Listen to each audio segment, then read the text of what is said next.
Salam, selamat pagi bagi kita semuanya, saudara-saudara yang kami kasihi di dalam Kristus Yesus. Kita bertemu kembali pada pagi hari ini dalam renungan pagi. Semoga kita semuanya tetap dalam perlindungan Tuhan dan tetap mengandalkan Tuhan dalam hidup kita. Firman Tuhan yang menyapa kita diambil dari kitab Daniel pasal 9 ayat 3. Demikian firman Tuhan. Lalu aku mengarahkan mukaku kepada Tuhan Allah untuk berdoa dan bermohon sambil berpuasa dan mengenakan kain kabung serta abu. Dalam bahasa Batak dikatakan, "Dungi manai lima ahu tu Tuhan di batang, laho marsobang taniang dohot perpurajayong, mardongan perpuasaon marpakiataki dohot siramu." Demikian pembacaan firman Tuhan. Saudara-saudara yang terkasih di dalam Kristus Yesus, bahwa di dalam kehidupan kita, kita tentu harus sesering mungkin mengintrospeksi diri, menyadari setiap perbuatan kita, atau menyesali perbuatan kita yang salah, yang mendukakan hati Tuhan dalam kehidupan kita. Di dalam firman ini kita melihat bahwa Daniel berdoa, bermohon, berpuasa, dan berkabung atas segala dosa-dosa yang diperbuat oleh umat Israel dan juga dosa yang telah diperbuatnya kepada Tuhan.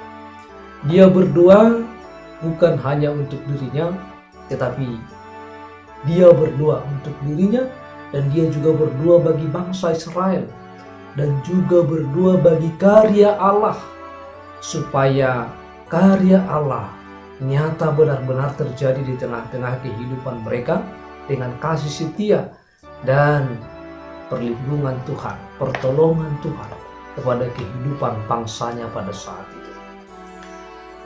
Daniel berdoa adalah ketika Nabi Yeremia bernubuat tentang bangsa Israel, bahwa Daniel membaca peringatan Yeremia kepada orang Israel tentang hukuman Allah yang akan menimpa mereka dalam bentuk pembuangan ke Babel. Ketika masa itu tiba, nabi-nabi palsu akan mencoba menghibur umat dengan mengatakan bahwa waktu penghukuman mereka tidak akan lama lagi. Ini yang artinya bahwa nabi-nabi palsu akan muncul ketika bangsa Israel sedang berada di tengah-tengah pembuangan. Namun Yeremia memperingatkan bahwa pembuangan itu akan berlangsung selama 70 tahun lamanya. Setelah itu ada dua hal yang terjadi. Yang pertama, Babel akan dihukum karena kejahatan mereka atas Israel. Yang kedua, orang Yahudi akan kembali ke Israel dan membangun kembali bait suci. Menyadari nubuatan Nabi Yeremia bahwa Daniel sadar bahwa masa 70 tahun pembuangan akan berakhir, sehingga Israel dapat mengalami pemulihan. Sebab itu, ketika Daniel menyadari hal ini, bahwa pembuangan di Babel selama 70 tahun akan segera berakhir, maka Daniel berdoa kepada Tuhan, bermohon kepada Tuhan, dan berpuasa serta berkabung atas segala dosa-dosanya dan dosa-dosa bangsanya. Ia memohon agar Allah bertindak memulihkan Israel berdasarkan kasih dan belas kasihannya kepada umat pilihannya itu, sebagaimana Allah pernah membebaskan Israel dari Mesir. Itulah yang dimohonkan oleh Daniel kepada Allah di dalam kehidupannya. Daniel tidak bersikap pasif ketika rancangan Allah terbentang di hadapannya. Dalam pendekatannya pada Allah, ia meminta agar Allah menggenapi janji-janjinya. Doa Daniel bukan ditujukan hanya bagi kesejahteraan umat, tetapi Daniel berdoa supaya karya Allah nyata dan namanya dimuliakan.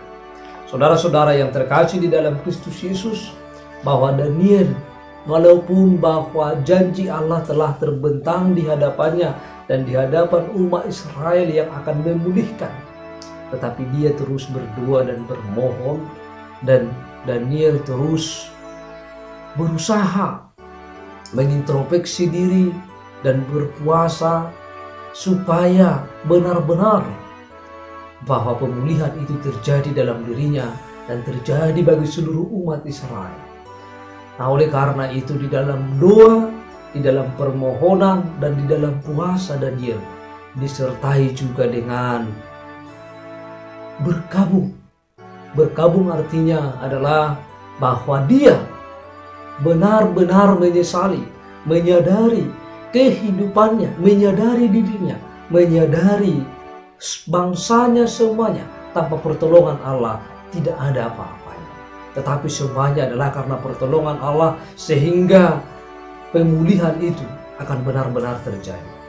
Oleh karena itu di dalam doa, di dalam permohonan, di dalam puasa, di dalam pendekatan kita, di dalam kedekatan kita untuk memuliakan Allah, maka harus selalu disertai dengan introspeksi diri, pengakuan dosa, penyesalan dosa, dan berubah yang lebih baik di tengah-tengah kehidupan kita sehari-hari. Saudara-saudara yang terkasih dalam Kristus Yesus, dalam firman ini bahwa Daniel menyediakan waktunya untuk berdoa, berkomunikasi kepada Tuhan dalam kehidupannya.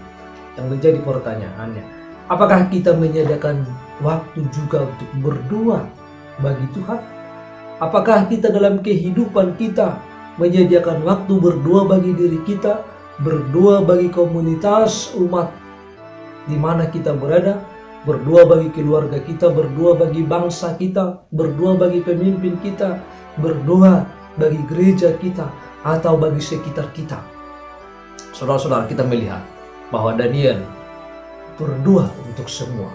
Dia berdoa bagi umat, dia berdoa bagi bangsa, dia berdoa bagi dirinya, dan berdoa bagi sekitarnya, supaya Tuhan yang memulihkan keadaan semua.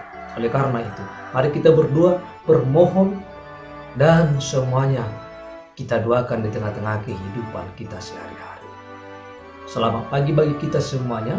Semoga kita terus dapat menyadari bahwa dengan pertolongan Allah kita dapat hidup sampai pada saat ini. Selamat beraktivitas bagi kita semuanya.